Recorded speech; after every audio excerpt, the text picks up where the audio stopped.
Halo Tianjiners, selamat datang di PPIT Tianjin Berbagi Suara. Dan kembali bersama saya, Sultan Maulana Firmansyah, mahasiswa Tianjin Bohai Vocational Technical College, dalam rangka podcast yang kedua kami. Dan kami akan kedatangan bintang tamu yang sangat menarik di podcast kedua kita. Beliau adalah pebisnis dan koordinator divisi olahraga di PPIT Tianjin 2020-2021, yaitu Mas Ahmad Fitrianto. Ya, halo semuanya. Terima kasih teman-teman atas kesempatannya sudah mengundang aku bintang tamu di podcast PPIT Tianjin. Oke Mas Santo, halo Mas Santo. Apa kabar Mas Santo? Alhamdulillah, baik. Alhamdulillah. Mas Sultan, baik juga? Alhamdulillah, baik juga Mas. Mohon maaf Mas ya, saya manggilnya Mas aja karena biar lebih nyaman gitu Mas ya. Karena saya sendiri orang Malang asli, Jawa Timuran, dan Mas Santo juga dari mana Mas? Dari Mojokerto. Oh, Mojokerto. Dan kita masih sama lah Jawa Timuran lah ya Mas ya. Oke, masih sama. Jawa Timur. Saya luar biasa juara. Wah, siap. Oke Mas Santo, sebelum kita masuk dalam topik pembicaraan nih, alangkah baiknya kenalan dulu dong agar para pendengar setia Tianjiners bisa kenal lebih dekat dengan Mas Anto. Monggo Mas. Oke. Terima kasih atas waktunya. Assalamualaikum warahmatullahi wabarakatuh. Waalaikumsalam warahmatullahi wabarakatuh. Perkenalkan, nama saya Ahmad Fitrianto, bisa dipanggil Anto. Sedang menempuh pendidikan S2 di Tianjin University of Sport, jurusan Magister Pendidikan Olahraga. Sekarang masih menempuh semester 3. Dan karena situasi sedang pandemi, jadi kuliahnya lewat online. Di samping itu saya juga berbisnis. Weh, keren juga Mas Santo bisa kuliah sambil berbisnis. Mas Santo sekarang usianya berapa tahun sih Mas? Usiaku masih 25 tahun. Oh, 25 tahun. Iya, masih Kepala 2. Wah. Siap. Oke Mas Santo. Usia 25 Mas Santo ya? Iya. Kalau dulu, karena kan Mas Santo kan S2. S1-nya dulu itu awal kuliahnya di mana Mas Santo? Oh, kalau S1-nya saya di Universitas Negeri Surabaya. Mengambil sarjana ilmu keolahragaan. Oh, itu S1 Mas ya? Fakultas. Iya, S1. Terus pada saat Mas Santo kuliah itu disambi juga nggak Mas sama usaha bisnis? Kalau usaha bisnis itu sebenarnya sudah dari SMA ya. Berawal dari SMA itu saya sudah melatih berjiwa usaha dengan berjualan pulsa.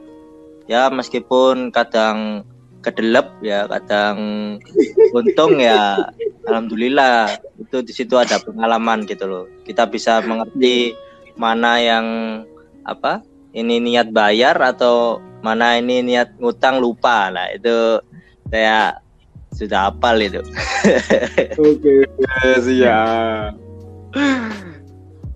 Nah, jadi awalnya itu dari SMA Mas ya? Iya. Mulai dari jualan pulsa. Iya. Oh, gitu. Iya. Setelah itu saya masuk ke universitas itu sudah di mahasiswa. Itu saya dapat tantangan dari tante saya itu suruh mesenin Pigora itu. Awal mula saya mulai mencari usaha-usaha lain gitu. Nah, berawal dari Pigora itu saya cari caranya itu sih, survei ke tempat-tempat. Misalnya ini minimal nih 5 toko lah. Nanti kita cari misal ukuran 10R. Nah, dari ke-5 toko itu mana yang lebih murah, terus mana yang sesuai dengan spesifikasinya. Nah, ternyata dari 5 toko kita itu bisa tahu, oh ini orang yang bisa diajak kerjasama atau oh ini orang nggak bisa, ini sudah mentok. Oh, jadi di samping kita ibaratnya tengkulak barang murah gitu Mas ya, tapi Iya. kita bisa mendapatkan kualitas yang bagus dan mempunyai nilai jual yang tinggi ya Mas ya. Iya gitu. Jadi awal mula dari bisa mencari usaha-usaha baru itu ya berawal dari itu, mencari figurannya tante. Jadi itu pas masih SMA itu Mas? Itu Mas mau masuk ke mahasiswa. Oh. Jadi saat mahasiswa itu saya berusaha untuk mencari uang meskipun belum banyak ya, tapi bagaimana caranya saya ada tambahan gitu untuk hidup di Surabaya itu. Oh, berarti jualannya di Surabaya Mas ya, bukan di Mojokerto? Bukan, tapi kalau saya ada orderan di Mojokerto ya saya antar gitu. Jadi saya sesuaikan dengan biaya bensin. Dulu itu saya ingat loh, saya itu punya order ke Madura itu ada 3 Bigora, dan untungnya itu saya itu nggak terlalu beruntung banyak. Yang saya Uber itu pokoknya laku gitu. Ternyata iya pokoknya laku, wes tak naikkan berapa ribu rupiah tok. Ternyata kan itu 3 Bigora itu saya cuma ngambil 10.000 saya. 10.000 dari untung dari 3 Bigora itu. Surabaya ke Madura loh, bayangkan. Itu cuman 10.000 itu cuman buat bensin 1 liter ya 8.000 rupiah. Pertalite itu 2.000-nya itu yang untung itu. Saya sudah alhamdulillah saya dapat 2.000 rupiah Mas ya. Iya Mas ya Mas. Gitu. Berawal dari situ saya mensyukuri meskipun 2.000 rupiah. Jadi hidup itu harus bersyukur ya Mas ya. Iya, harus banyak bersyukur. Yang penting konsumen nggak kecewa. Oh, konsumen nomor 1 Mas ya, intinya Mas ya. Iya, konsumen itu nomor 1 gitu. Jadi misalnya tidak ada kesesuaian dengan konsumen, kita harus merubah itu. Maksudnya mohon maaf saya ganti, atau mohon maaf ini bisa diterima atau gimana enaknya. Soalnya kalau retur gitu Mas. Iya, kalau sekali mengecewakan customer, maka selanjutnya dia nggak akan kembali. Betul Mas. Itu berarti Mas Santo itu berpatokan dengan laku daripada matok harga mahal tapi yang beli sedikit Mas ya. Iya betul. Jadi saya itu lebih pokoknya laku terus cepat muter uangnya. Nah itu. Ya, kita terus order bahan lagi gitu Mas ya. Lalu ada pesanan lain dari pas mahasiswa itu, kayak pesanan piala sama pesanan medali atau pesanan jaket, kaos, itu sudah meluncur ke aku. Nah, caranya aku itu tetap menggunakan yang Bigora itu. Survei ke tempat-tempat mana, dicari di Google Map. Nah, saya amperin satu-satu dengan membawa peluru dan pistol. Misalnya saya mau mencari kaos.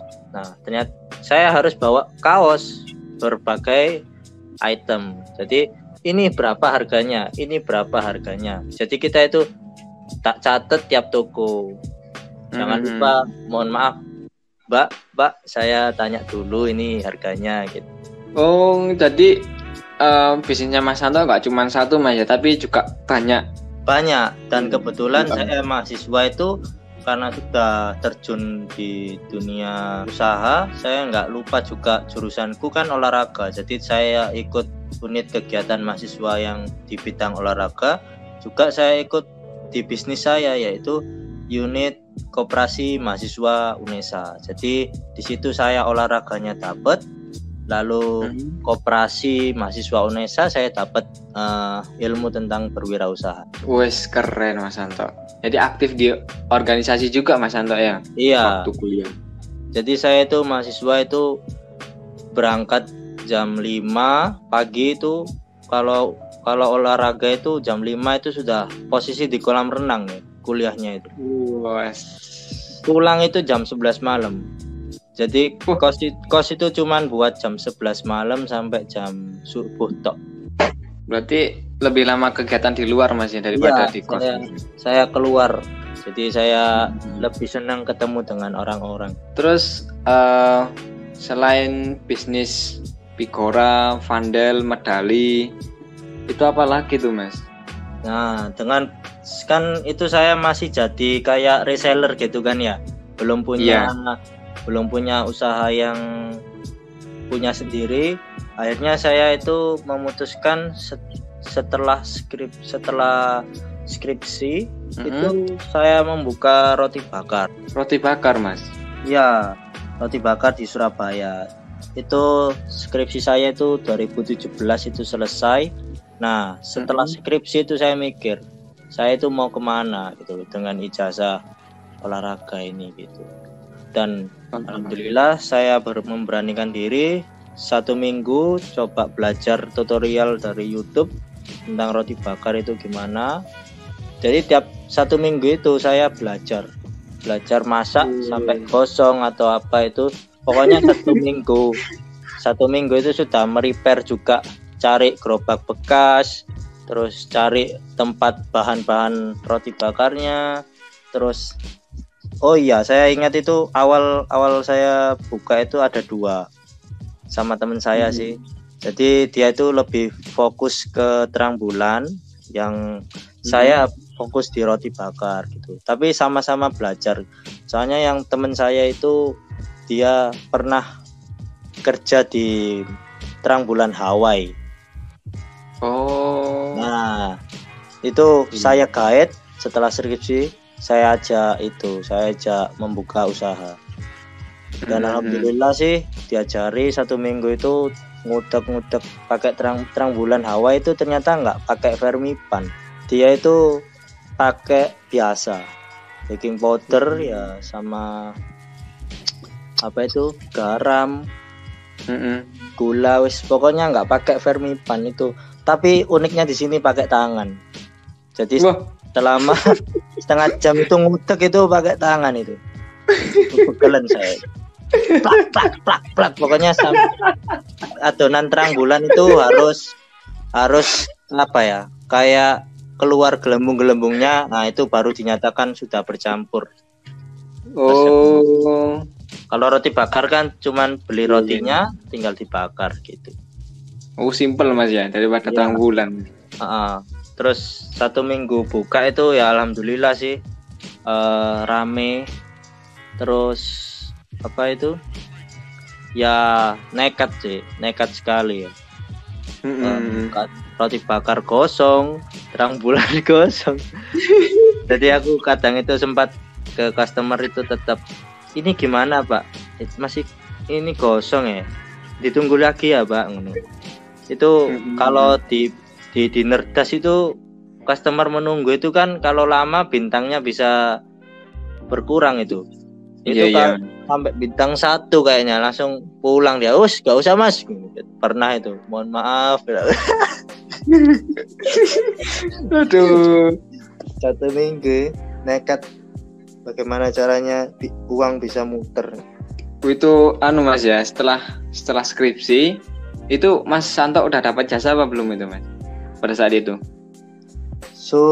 Belum, masih belum wisuda. Jadi belum dapat ijazah. Itu sudah mulai bagaimana caranya menghasilkan. Lalu saya punya ide Gojek. Ikut Gojek sama ngajar. Jadi aku itu benar-benar dari pagi jam 5 subuh sampai jam 11 malam itu full. Jadi habis subuh Gojek itu tak hidupin, karena di Surabaya itu rame Gojek itu. Jam 5 itu sudah nganter anak sekolah ke Sidoarjo. Nah, nanti jam 8 itu ngajar saya. Ngajarnya jam 8 sampai jam 9. Nah, setelah jam 9 aku Gojek lagi sampai siang jam 2. Itu baru persiapan untuk buka lapak sampai malam. Nah, itu. Wah, berarti kegiatannya padat Mas ya? Padat. Terus dari habis subuh. Iya, terus Rabu sama Jumat itu ada latihan olahraga, jadi tetap mengejar prestasi juga. Wes, keren. Terus sempat kepikiran jadi kayak apa? TNI Polri. Oh iya, itu saya dari SMA kelas 3 itu sudah tes terus aku ambil akademi militer itu. Cuman sampai sekarang belum rezeki. Tapi ya aku pikir-pikir sih ya memang mungkin aku belum di jalannya di sana. Jadi aku menerima dan aku mungkin jalannya di bisnis gitu.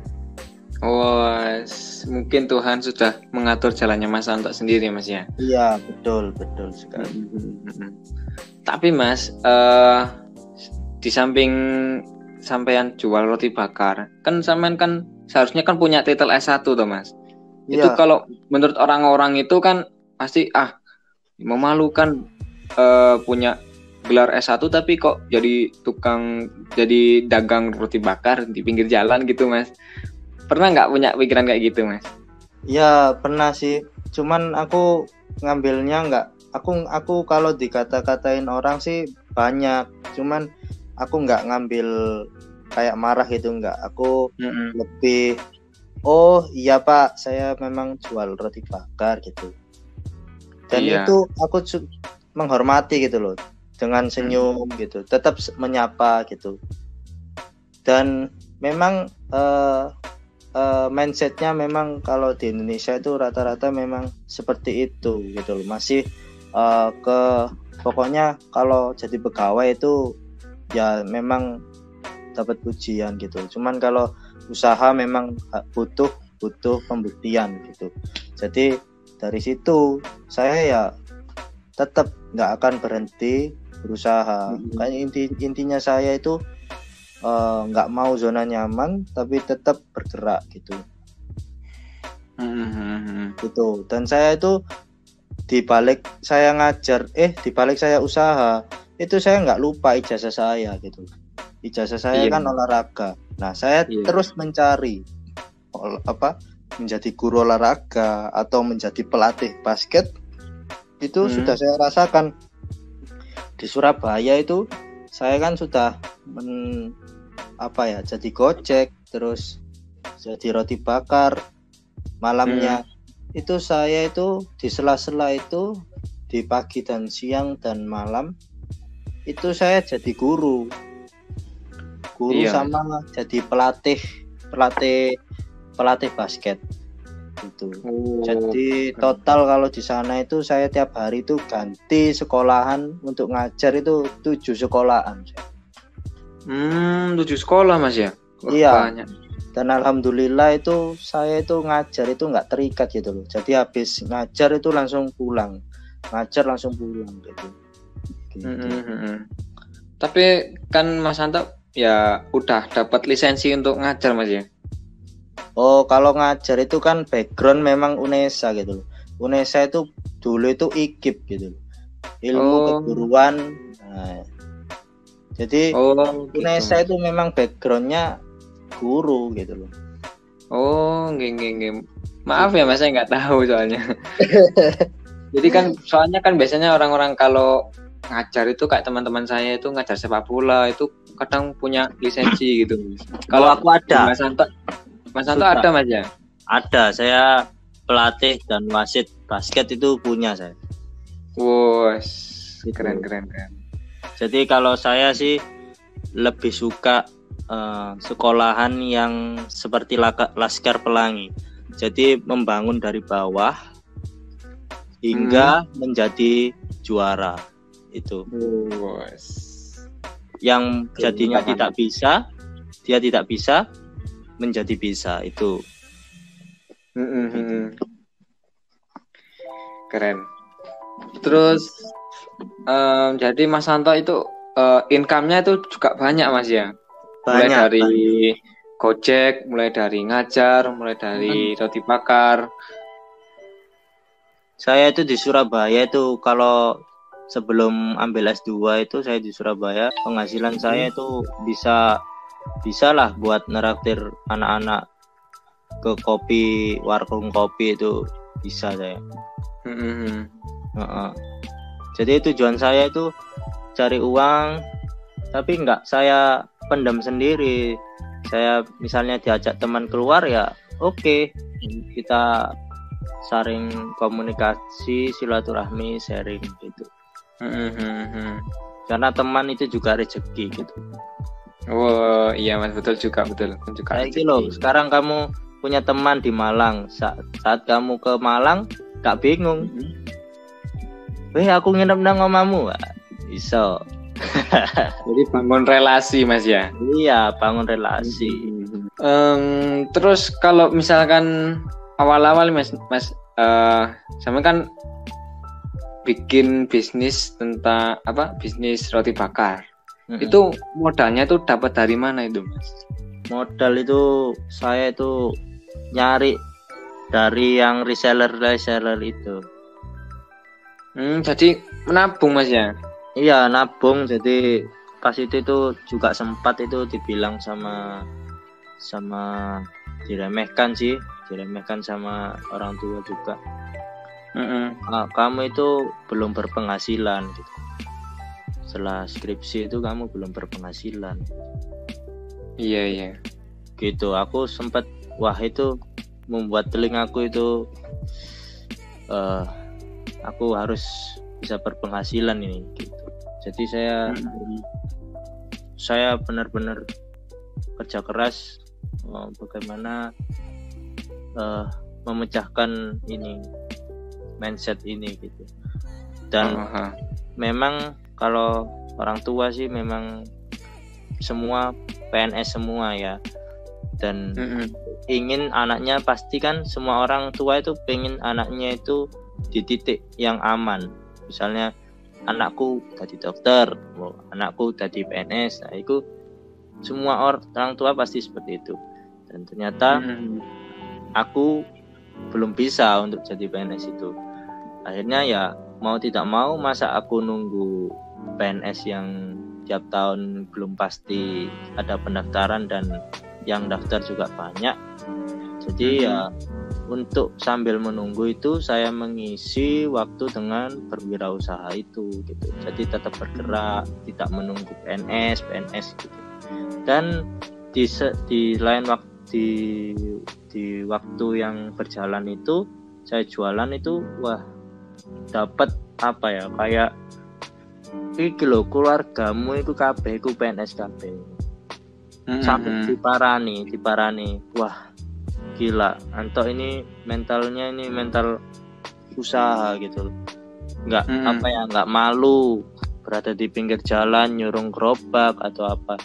Itu saudara-saudara sampai mampir ke Surabaya. Dan di lain waktu juga saya tetap mengejar apa yang diinginkan orang tua. Misal kayak PNS itu saya tetap ikut tes, cuman ya belum rezeki ya tetap terus di wirausaha.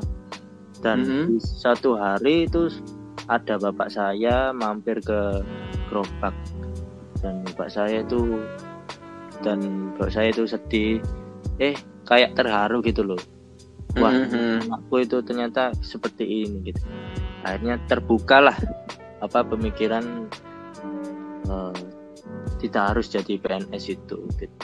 Dari usaha pun juga bisa hidup, yang penting konsisten gitu. Oke, iya Mas, betul juga Mas. Jadi keluarganya Mas Santo ini lingkup keluarga pegawai negeri Mas ya. Betul. Tidak ingin anaknya menjadi kayak pengusaha atau buruh atau mungkin yang lain Mas ya. Pinginnya jadi PNS gitu Mas ya. Iya, usaha itu masih yang enak, sampingan gitu. Padahal sebenarnya kalau sesuatu yang diseriusin itu bukan sampingan lagi, akhirnya malah bisa membesar itu. Iya. Jadi tapi Mas Santo bangun bisnis ini kan happy kan ya perasaannya gitu kan? Oh iya, jadi capek itu hilang dengan ingin aku kudu bisa karena aku yakin jalan yang aku lewati ini itu sangat barokah juga, karena orang jualan itu kan ya apa ya, katanya itu rezeki di jalan itu 1:10 gitu, rezekinya pedagang gitu. Iya mas. Gitu. 1:10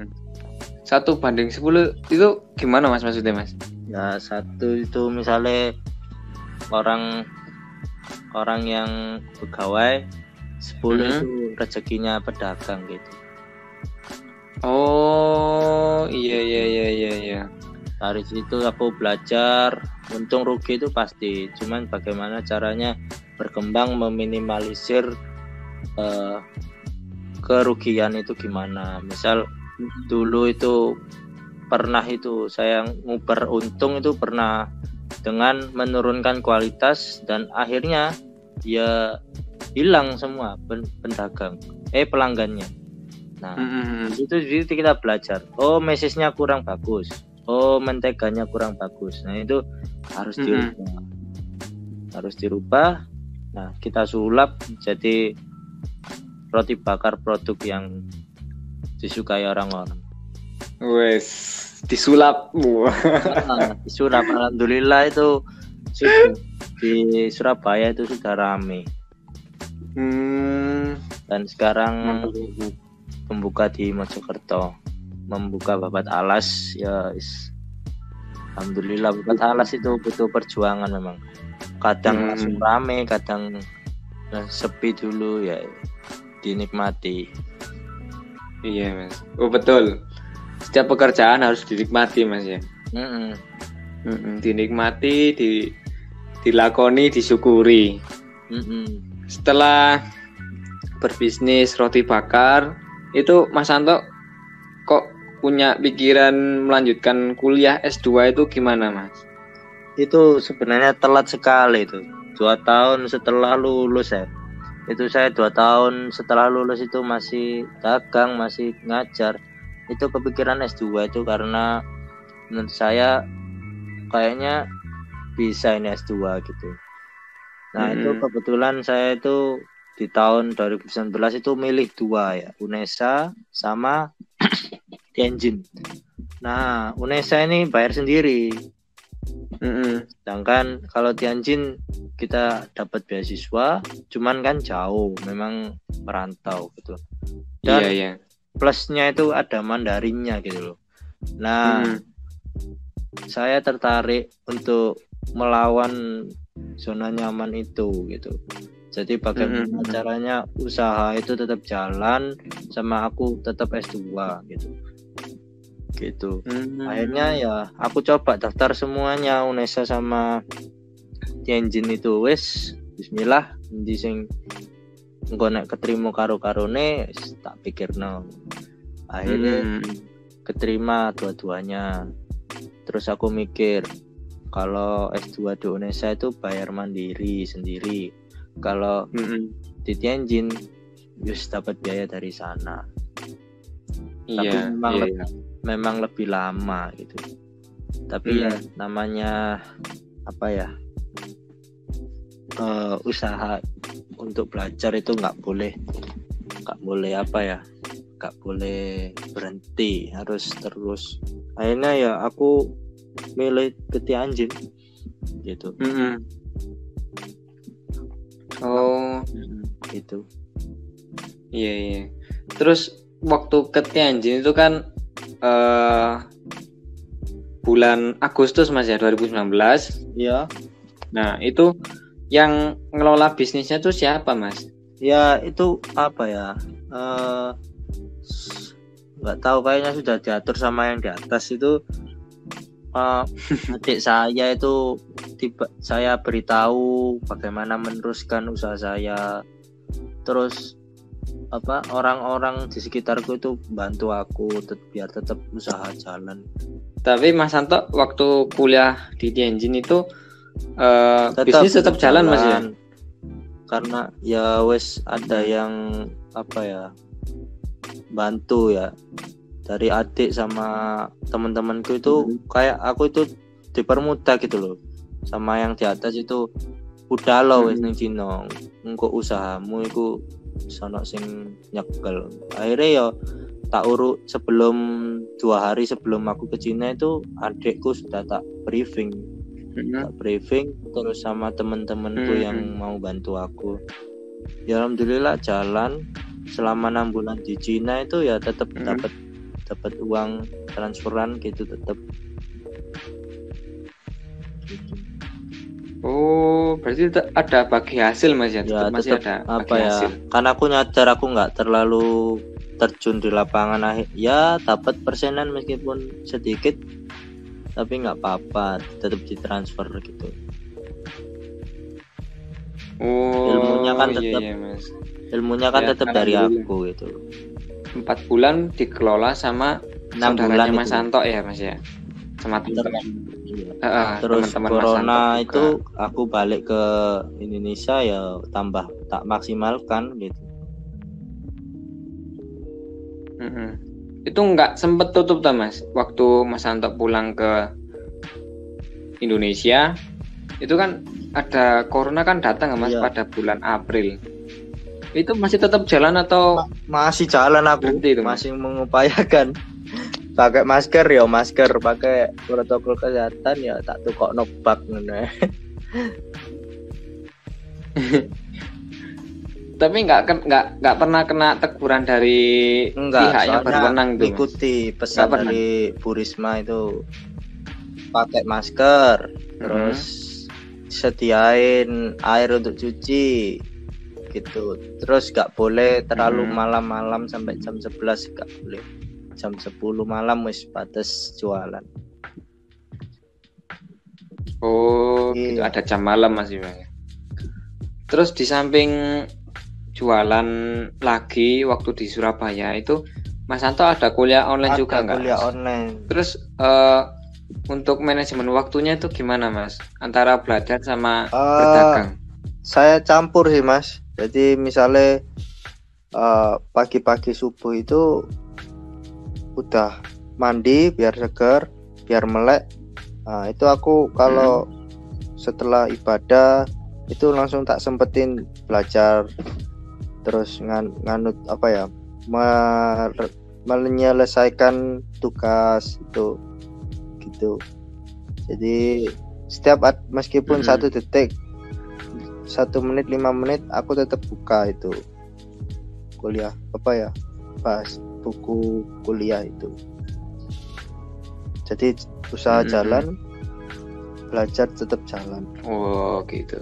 Jadi pagi itu belajar. Pagi terus sampai malam itu sudah tak planning gitu dari pagi. Mau gini, mau gini, terus planning. Bleset pun itu paling 1. Terus Gojeknya itu Mas tetap jalan apa enggak? Waktu dulu itu Mas. Cuma ngajar. Jalan.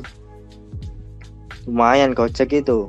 Bisa bayar apa ya, pegawai yang di roti itu. Tapi ngajarnya tuh Mas kan karena pandemi tuh Mas. Itu enggak dihentikan tuh Mas. Itu ngajar. Kan sekolah-sekolah pada libur. Itu enggak terlalu diketatin. Soalnya sadar paling polisi, oh iki wonge golek duit atau usaha rek, gak usah ditilang. Oke, Mas.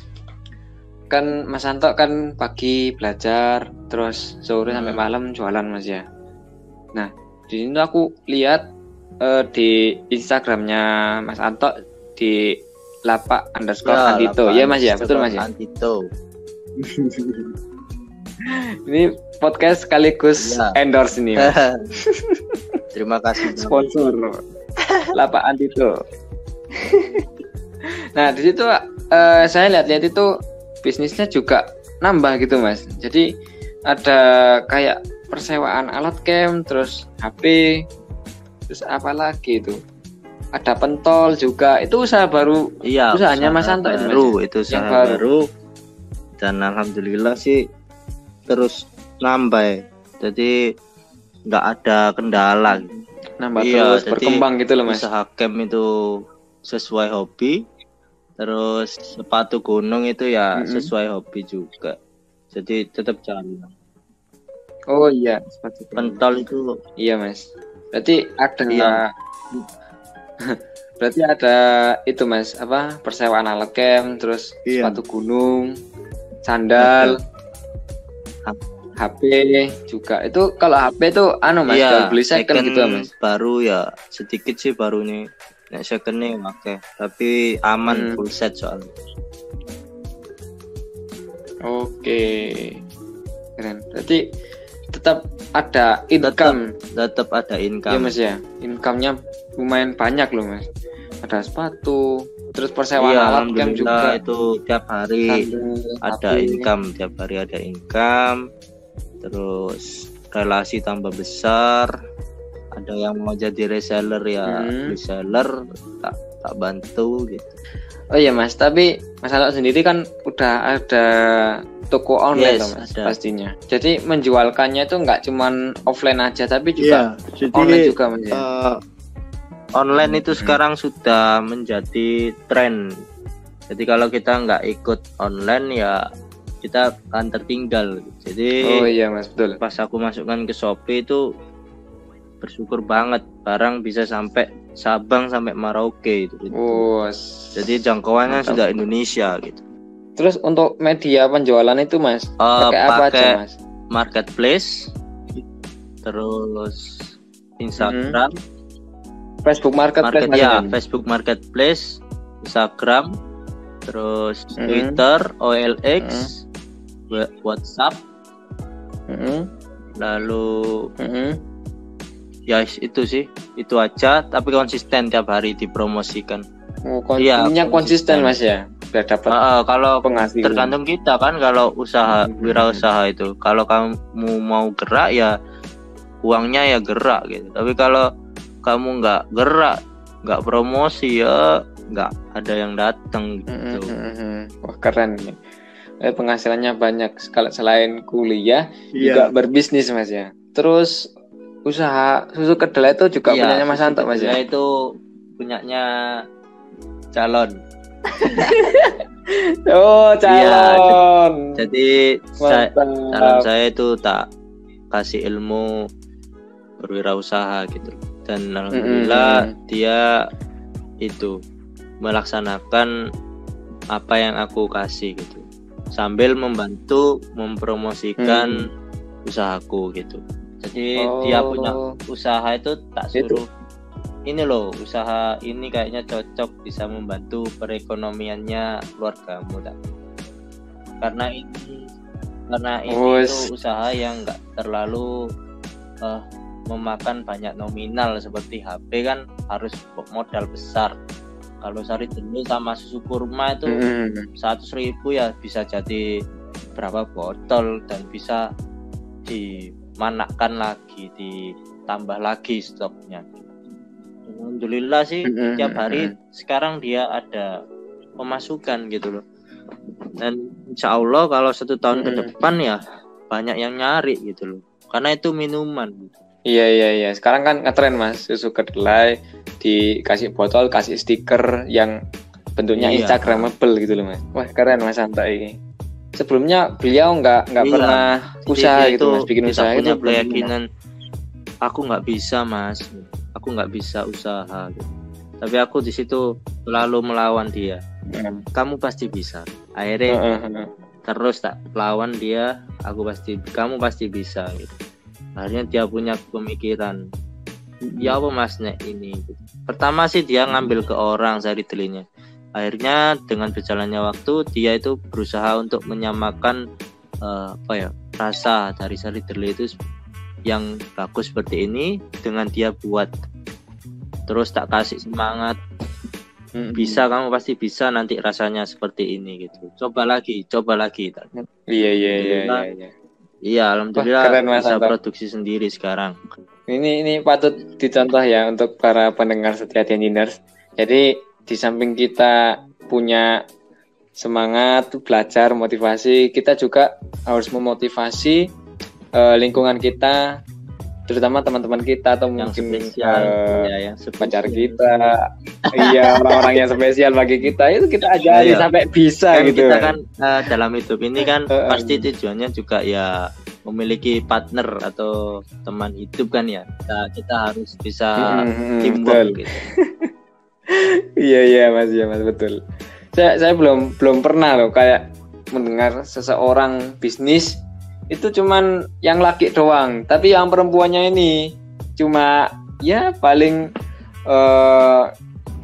cuma ngambil dari si laki-lakinya kan biasanya kan gitu kan Mas, kebanyakan. Memang cuman ya tidak apa ya, tidak hanya laki-laki sih, tapi ada beberapa kasus juga sih cowoknya yang tidur, ceweknya yang usaha itu juga ada sih.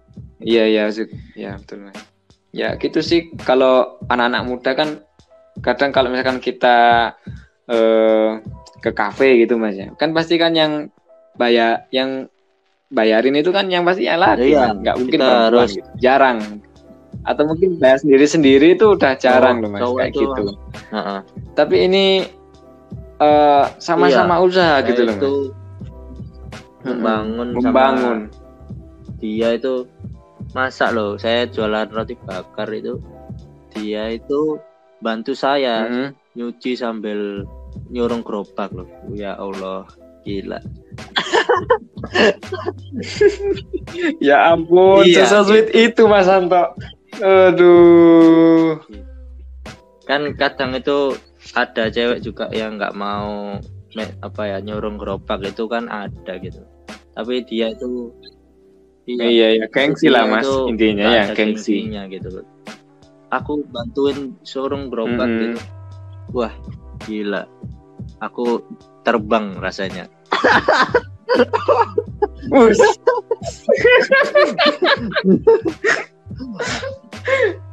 Gila anjir. Kayaknya kan saya belum pernah loh Mas dengar kayak gini. Kadang cewek itu nggak mau diajak kalau bahasa Jawanya tuh soro, susah gitu loh Mas. Kan pasti ingin enaknya doang, tapi ini bisa diajak susah gitu loh Mas. Bisa diajak kerjasama, membangun, ya. Lebih. Wah, ini keren ini ceritanya Mas Santo ini. Motivasi bagi teman-teman semua itu jangan gengsi, ya. Untuk yang cewek, jangan gengsi. Betul, nanti kamu panen sendiri. Keren. Nah, yang sekarang pertanyaan terakhir nih Mas. Dari faktor orang tua itu sudah percaya, udah mendukung atau masih ingin maksa jadi pegawai gitu? Kalau pegawai negeri. Untuk saat ini saya sudah diberikan kepercayaan untuk gini. Wesley, awakmu nek gorong rezeki dadi PNS, iku usahamu terus dijalankan. Nanti Bapak Ibu juga support sambil nanti coba aja PNS-nya, PNS gurunya bisa diraih ya alhamdulillah gitu. Jadi sih nggak terlalu dipaksa sih sudah. Soalnya dari usaha berwirausaha itu sudah ada penghasilan gitu loh. Gitu. Meskipun aku misal penghasilan 100.000 aja per hari, itu kan sudah merupakan usaha gitu. Dan harus ini 100.000 ini sudah nikmat yang dikasih. Tinggal kita mau meskipun dapat uang banyak tapi nggak bisa ngelola uang tersebut ya buat apa gitu. Betul. Terus yang pertanyaan terakhir nih Mas, untuk harapan Mas Santo atau mimpi Mas Santo itu apa Mas? Biasanya kan setiap orang kan pingin, saya punya mimpi jadi pengusaha, bisa menjadi kita istilahnya itu kayak amal gitu ke yatim piatu, atau mungkin kita kan jadi orang yang dermawan gitu Mas. Kalau Mas Santo apa Mas? Kalau cita-cita mimpiku sih biasa sih, lihat orang tua, bisa dekat sama orang tua, terus usaha itu jalan, terus kalau bisa aku jadi guru tapi deket di rumah orang tua, karena kalau orang tua itu sudah saatnya kita itu meramut atau merawat. Jadi kalau bisa ya lokasi kita berkegiatan itu dekat dengan orang tua. Cita-citaku iya sederhana. berarti Cita-citaku sederhana yaitu karena kita dulu dari kecil dirawat orang tua, sekarang sudah besar kita mau lepas di jauh itu ya, kita harus bersadar diri bahwa kita itu sudah dirawat, ya harusnya kita kembali ke orang tua yang sudah tua dan ingin diperhatikan gitu. Berarti Mas Anto nggak punya keinginan untuk misalkan kerja di Tiongkok misalkan Belum, S2 saya gitu. nggak ada keinginan ke situ. Lebih baik saya kerja di Mojokerto atau berwirausaha di Mojokerto untuk menikmati masa memperhatikan. Jadi kesimpulannya itu Mas Anto, daripada kita banyak uang tapi jarang kumpul sama orang tua, mending kita penghasilan dari usaha kita dan kita bisa memperhatikan orang tua kita, karena orang tua semakin hari kan semakin tua ya harus semakin diperhatikan Mas. Sudah gilirannya kita yang muda anak-anak memperhatikan orang tua kita. Banyak sedikit loh yang berpikir seperti itu gitu. Banyak yang setelah kita sukses kita lupa dengan orang tua. Itu sebenarnya yang harus kita bisa pertimbangkan. Iya betul juga Mas, karena di dunia ini kadang banyak dari anak-anak yang sukses tapi orang tua dilupakan gitu Mas ya. Eman gitu loh, karena kan nggak ada yang tahu umur seseorang gitu loh. Nanti ketika orang tua itu sudah meninggalkan kita akan kayak menyesal gitu loh. Oh iya, selama ini saya nggak disuruh beli ke pasar tapi nggak berangkat, disuruh pulang tapi nggak pulang. Nah itu nanti kerasan, jangan sampai kerasa menyesal seperti itu. Intinya buat yang terbaik buat orang tua juga Mas ya. Orang tua itu membuka jalan rezeki kita gitu. Percuma loh kita misalnya kita dapat uang besar ya 40 juta tapi kita nggak nyaman. Keluargaku jauh di sana, keluargaku makan apa ya gitu. Jadi nggak enak itu. Soalnya banyak kasus juga misalnya pelayaran itu kan 1 tahun di laut. Nah, uang itu sudah banyak tiap bulan 40 sampai 1,5 miliar kalau 1 tahun, tapi nggak ada kasih sayang di situ. Itu habis. Iya, betul jadi juga Mas. Orang tua sebenarnya nggak mau gitu, maksudnya ojo ado lah wis boneng kene ta. Nah, jangan sampai menyesal gitu pesanku gitu. Iya Mas, betul. Dan yang terakhir ini Mas, sebelum penutupan, untuk pesan dan motivasi kepada teman-teman pendengar setia Diners itu apa Mas? Pesannya terus bergerak ya, karena dunia itu selalu berkembang. Jadi jangan mau berhenti di situ-situ aja. Misalnya kemampuanmu 70, ya tetap kamu mempertahankan 70. Itu menurut saya nyaman gitu. Karena waktu itu juga 24 jam dalam satu hari itu bisa digunakan banyak hal gitu, mempelajari banyak sesuatu. Gitu. Tinggal kita mau nggak bergerak gitu. Dan untuk motivasinya itu Mas pada teman-teman. Motivasi orang lain bisa, kamu juga pasti bisa. Wes. Mantap itu. Iya, betul. Masuk Mas.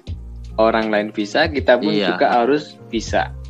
Oke, ya baik. Terima kasih atas motivasi dan ilmu yang diberikan oleh Mas Anto. Dan cukup sekian dari podcast kami. Dan sebelum kami mengakhiri podcast ini, kami mau terlebih dahulu berterima kasih kepada Mas Anto yang sudah bersedia untuk menjadi narasumber di PPIT Tianjin Berbagi Suara. Dan terima kasih juga sudah mengundang saya di podcast PPIT Tianjin ini. Kepada Mas Sultan, terima kasih. Oke Mas, terima kasih teman-teman yang sudah mendengarkan podcast kedua kami. Sampai jumpa lagi di PPIT Tianjin Berbicara. Bye-bye. Bye-bye.